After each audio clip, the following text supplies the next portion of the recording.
ત્યાર પછી છે 1.34 કાર્બન અને હાઇડ્રોજન ધરાવતા એક બળતણ વાયુને ઓક્સિજનની હાજરીમાં બાળતા 3.38 ગ્રામ CO2 અને 0.69 ગ્રામ H2O આપે છે.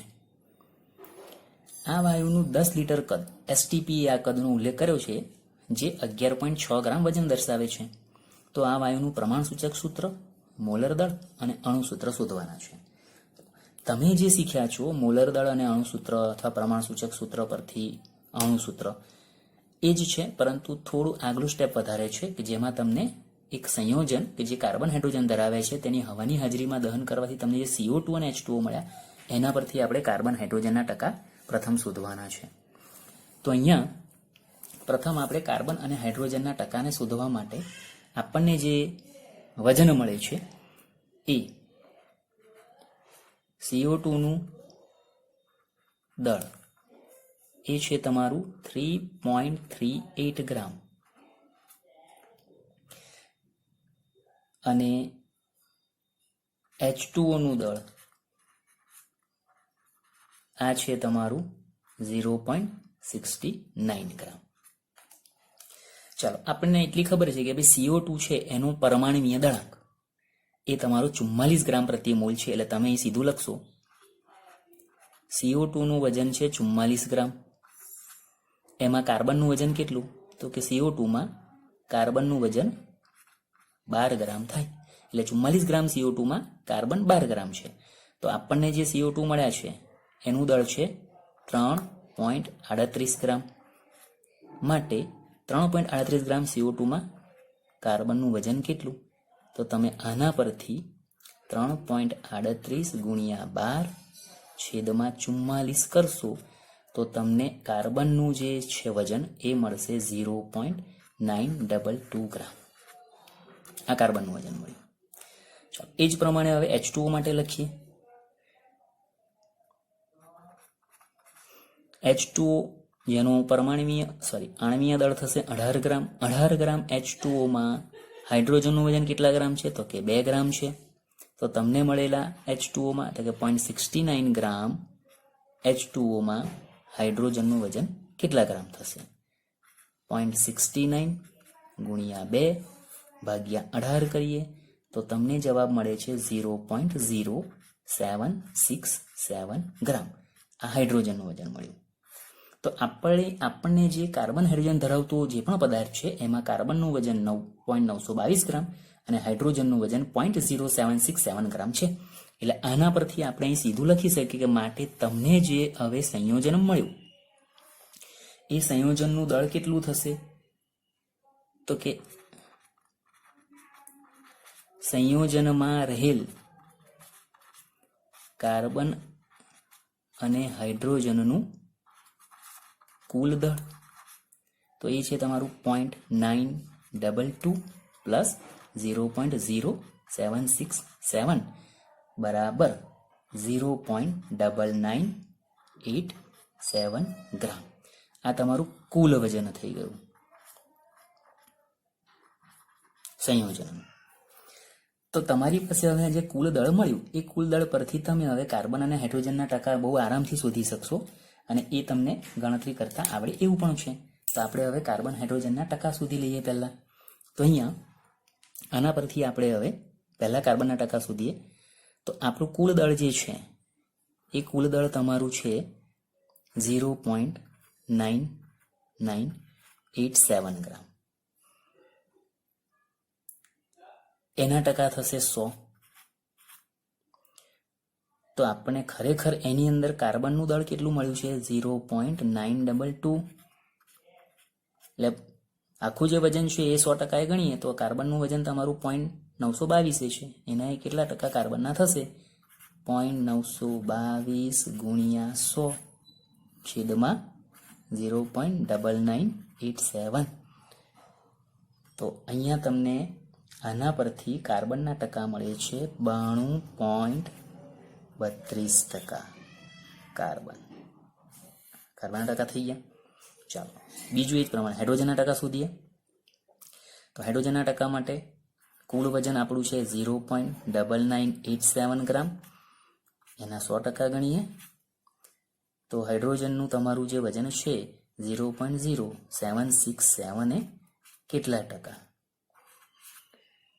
0.0767 ગુણ્યા 100 છેદમાં કુલ વજન 0.9987 અને આ તમારા જે ટકા છે એ ટકા મળે છે 7.68%. ચાલો, તમારી પાસે બંને ઘટકોના ટકા આવી ગયા. હવે આપણે ટેબલ પરથી ગણતરી કરી શકીએ છીએ. તો ટેબલને અહીંયા દોરવાનો પ્રયત્ન કરીએ તો પહેલું અહીંયા તમારું ટેબલમાં આવશે તત્વ, પછી એના ટકા, પછી એનો પરમાણ્વીય દળાંક, ત્યાર પછી આવશે મોલ, ત્યાર પછી સાપેક્ષ સંખ્યા અપૂર્ણાંકમાં અને એના પછીની સાપેક્ષ સંખ્યા પૂર્ણાંકમાં. તો તત્વ છે કાર્બન અને હાઇડ્રોજન. કાર્બનના ટકા મળ્યા આપણને 92.32, હાઇડ્રોજનના ટકા મળ્યા આપણને 7.68. કાર્બનનો પરમાણુ દળાંક 12, હાઇડ્રોજનનો પરમાણુ દળાંક 1. તો મોલ શોધવા માટે 92.32 ભાગ્યા 12 કરવાના અને હાઇડ્રોજનના મોલ 7.68 ભાગ્યા 1. તો 92.32 ભાગ્યા 12 કરીએ તો તમને મળશે 7.72 અને આ તમારા છે 7.68 જ રહેવાના. ચાલો, સાપેક્ષ સંખ્યા શોધવાની છે તો સૌથી નાના મૂલ્ય વડે બધાને ભાગવાના. તો અહીંયા પણ 7.72 ભાગ્યા 7.68, આ 68 ભાગ્યા 7.68. તો આ જવાબ તમારો લગભગ આવે છે 1. આ પણ 1, એટલે પૂર્ણાંક સંખ્યા પણ આપણે 1 લઈ લઈએ છીએ. તો એનો મતલબ થયો કાર્બનની સંખ્યા પણ 1 અને હાઇડ્રોજનની સંખ્યા પણ 1. અને આના પરથી લખશો માટે પ્રમાણ સૂચક સૂત્ર બરાબર CH. એક તમારો પહેલો જવાબ મળી ગયો, પ્રમાણ સૂચક સૂત્ર તમને મળી ગયું. બરાબર છે. હવે આપણને જે વાયુ આપ્યો છે એનું મોલર દળ શોધવું છે અને એમાં એવું કહ્યું છે કે STPA વાયુ જે છે એનું કદ આપ્યું છે તમને 10 લીટર અને વજન આપ્યું છે 11.6 ગ્રામ. હવે આપણને ખબર છે કે 22.4 લીટર STPA વાયુનું કદ હોય તો એના 1 મોલ ગણાય. આગળ આપણે 22.7 લીધા છે, પરંતુ એ આદર્શ વાયુ માટે ગણવાના છે અને નોર્મલી આપણે બિન આદર્શ વાયુ હોય તો એનું STPA 22.4 લીટર કદ આવે. એટલા માટે આજે આપણે 22.4 લીટરની ગણતરી કરીશું. 22.4 લીટર કદે 1 મોલ ગણાય. તો આપણને ખરેખર એનું કદ મળ્યું છે 10 લીટર. તો 10 લીટર કદ હોય તો એના મોલ કેટલા? તો આના પરથી આપણને મોલ મળી જવાના. 10 ભાગ્યા 22.4 તો ભાગાકાર કરશો તો તમને મળે છે 0.446 મોલ. આ વાયુનું કદ થઈ ગયું તમારું, મોલ થયા વાયુના. હવે આપણને એ પણ ખબર છે કે મોલ પરથી આપણે વજન પર પણ જઈએ. અહીંયા તમને જે વજન આપ્યું છે એ 11.6 ગ્રામ છે, એટલે એનો મતલબ કે 0.446 મોલ જે છે એનું વજન તમારું 11.6 ગ્રામ થાય. તો એના પરથી 1 મોલનું વજન કેટલું થાય એ પણ શોધી શકાય. એટલે એના પરથી આપણને વજન પણ મળી જશે. તો આપણે હવે બીજું પદ મૂકીએ. 0.446 મોલ નું વજન 11.6 ગ્રામ. તો 1 મોલનું વજન કેટલા ગ્રામ? તો તો 11.6 ભાગ્યા 0.446 અને એ તમારો જવાબ આવે છે 26 ગ્રામ. તો આ જે છે એ તમારું 1 મોલનું વજન એટલે મોલર દર થયું, એટલે આપણે ગ્રામ પ્રતિ મોલ આને લખી શકીએ. તો આ થઈ ગયા તમારા જે તમારો કાર્બનિક પદાર્થ છે એનું મોલર દળ M બરાબર 26 ગ્રામ પ્રતિ મોલ. હવે આપણે પ્રમાણસૂચક સૂત્ર પરથી ગુણક સંખ્યા n અને ગુણક સંખ્યા n પરથી અણુ સૂત્ર પર જઈએ તો એ પણ આપણને બધી ખબર જ છે. ચાલો, તમારું પ્રમાણસૂચક સૂત્ર છે CH અને CH પરથી આપણે પ્રમાણસૂચક સૂત્ર ભાર લખીએ. પ્રમાણસૂચક દળ ગણો તો કાર્બનના 12, હાઇડ્રોજનનો 1 એટલે 13 થાય, 13 ગ્રામ થશે. તો આના પરથી હવે આપણે ગુણક સંખ્યા પર જઈએ. ગુણક સંખ્યા n બરાબર અણુ સૂત્ર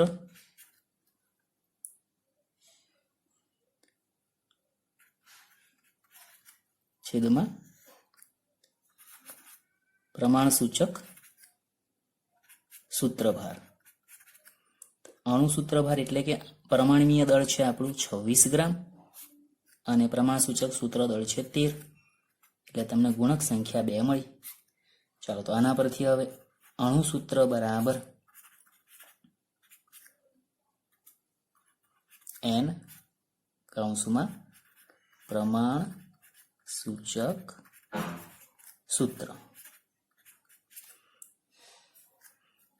તો 2 ના પ્રમાણસૂચક સૂત્ર CH છે એટલે તમે C2H2 આ તમારું જે કાર્બનિક પદાર્થ છે એનું અણુ સૂત્ર થયું.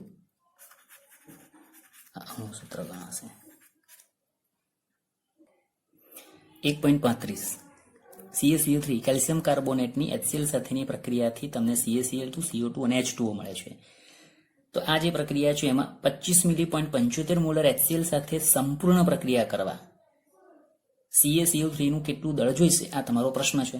તો પહેલું તો આપણને દળ પૂછ્યું છે એટલે સમીકરણ પરથી કોનું કેટલું દળ અહીંયા આગળ વપરાય છે એ આપણે લખીએ. તો CaCO3 પ્લસ 2HCl. આપણે પ્રક્રિયકોનું જ કામ છે, નિપજનું અહીંયા કોઈ ઉલ્લેખ નથી એટલે એના આપણે વજનો લખીશું નહીં, પરંતુ કદાચ એ પ્રમાણેનો પ્રશ્ન પૂછ્યો હોય તો તમારે એની પણ ગણતરી ધ્યાનમાં લેવી પડશે. તો તમારી પાસે જે સમીકરણ છે એ પ્રમાણે CaCO3 નું વજન લખીએ. કેલ્શિયમ 40 ગ્રામ, કાર્બનના 12, ઓક્સિજનના 16 તો વજન થાય છે 100 ગ્રામ. કેલ્શિયમ કાર્બોનેટનો મોલર દળ 100 ગ્રામ થશે. HCl 35.5 વત્તા 1 36.5 ગુણ્યા 2 એટલે 73 ગ્રામ થશે. તો 100 ગ્રામ કેલ્શિયમ કાર્બોનેટ સાથે પ્રક્રિયા કરવા 73 ગ્રામ HCl ની જરૂર પડે, અથવા 73 ગ્રામ HCl સંપૂર્ણ કેલ્શિયમ કાર્બોનેટ સાથે પ્રક્રિયા કરે તો એમાં કેલ્શિયમ કાર્બોનેટનો જથ્થો 100 ગ્રામ વપરાય, આ સીધું ગણી શકાય. હવે આપણી પાસે જે છે HCl એનું તમને 25 મિલી. મોલર એનું અહીંયા મૂલ્ય આપેલું છે. આપણી પાસે અહીંયા જથ્થો બધો વજનમાં જ છે, તો આને પણ આપણે વજનમાં ફેરવીએ. તો તમારી પાસે HCl નું દળ શોધીએ પહેલા. તો HCl નું દળ શોધવા માટે આપણું જે સૂત્ર છે મોલારિટી આપી છે એટલે મોલારિટી બરાબર દ્રાવ્યનું વજન ગુણ્યા 1000 છેદમાં દ્રાવ્યનું મોલર દળ ગુણ્યા કદ મિલીમાં. તો મોલારિટી છે 0.75 મોલર, વજન શોધવાનું છે ગુણ્યા 1000 છેદમાં HCl છે એટલે આપણે અહીંયા 36.5 એનો અણુભાર લખીશું ગુણ્યા કદ તો કે 25 મિલી. તો આના પરથી W2 બરાબર 0.75 ગુણ્યા 36.5 ગુણ્યા 25 છેદમાં 1000 તો તમને HCl નું વજન મળે છે W2. એ તમારું વજન જે થાય છે એ 0.684 ગ્રામ. આ તમારું HCl નું વજન 25 મિલી.75 મોલ HCl છે તેમાં 0.684 ગ્રામ HCl રહેલો છે, આવું આપણે અહીંયા દર્શાવી શકીએ. ચલો હવે આપણી પાસે સીધું પદ મુકાશે. આપણને ખબર છે 73 ગ્રામ HCl સાથે પ્રક્રિયા કરવા 100 ગ્રામ CaCO3 જોઈએ, તો 0.684 ગ્રામ HCl સાથે પ્રક્રિયા કરવા કેટલા ગ્રામ? તો આ પદ હવે વપરાશે. 73 ગ્રામ HCl સાથે પ્રક્રિયા કરવા વપરાતા કેલ્શિયમ કાર્બોનેટનું વજન 100 ગ્રામ માટે 0.684 ગ્રામ HCl સાથે પ્રક્રિયા કરવા માટે જરૂરી કેલ્શિયમ કાર્બોનેટનો જથ્થો કેટલો? તો 100 ગુણ્યા 0.684 છેદમાં 73, તો ભાગાકાર કરીશું તો જવાબ આવશે 0.937 ગ્રામ CaCO3. આટલા ગ્રામ કેલ્શિયમ કાર્બોનેટનો જથ્થો અથવા દળ 25 મિલી.75 મોલ HCl સાથે સંપૂર્ણ પ્રક્રિયા કરવા માટે જોઈશે. ત્યાર પછીનો 1.36 પ્રશ્ન. 4 મોલ HCl 1 મોલ MnO2 સાથે પ્રક્રિયા કરે, એમાંથી 2 મોલ H2O, 1 મોલ MnCl2 અને 1 મોલ Cl2 આપે છે. આ જે પ્રક્રિયા છે એ પ્રક્રિયાને આધારે તમે પૂછ્યું કે 5 ગ્રામ MnO2 સાથે HCl ના કેટલા ગ્રામ પ્રક્રિયા કરશે? તો આપણી પાસે જે સમીકરણ છે 4HCl પ્લસ MnO2. અહીંયા આપણે પ્રક્રિયકોનો જ ઉલ્લેખ છે એટલે અહીં પણ આપણે પ્રક્રિયકોના દળને ધ્યાનમાં લઈશું. નિપજોના દળને અત્યારે આપણે ગણતરીમાં લેવાના નથી. આ સમીકરણ છે તમારું.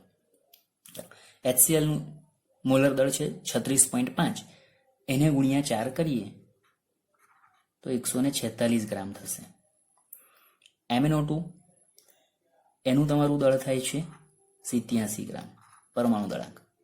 તો તમારી પાસે આ પદ છે કે 146 ગ્રામ HCl સાથેની પ્રક્રિયામાં 87 ગ્રામ MnO2 વપરાય, અથવા 87 ગ્રામ MnO2 146 ગ્રામ HCl સાથે પ્રક્રિયા કરશે.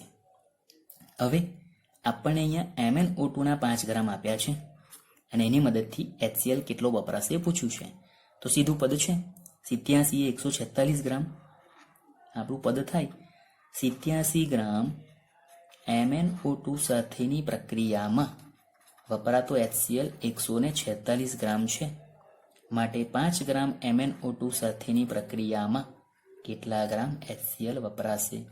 5 ગુણ્યા 146 ભાગ્યા 87, 8.39 ગ્રામ HCl 5 ગ્રામ MnO2 સાથે પ્રક્રિયા કરશે. આ તમારો 8.39 ગ્રામ જવાબ છે.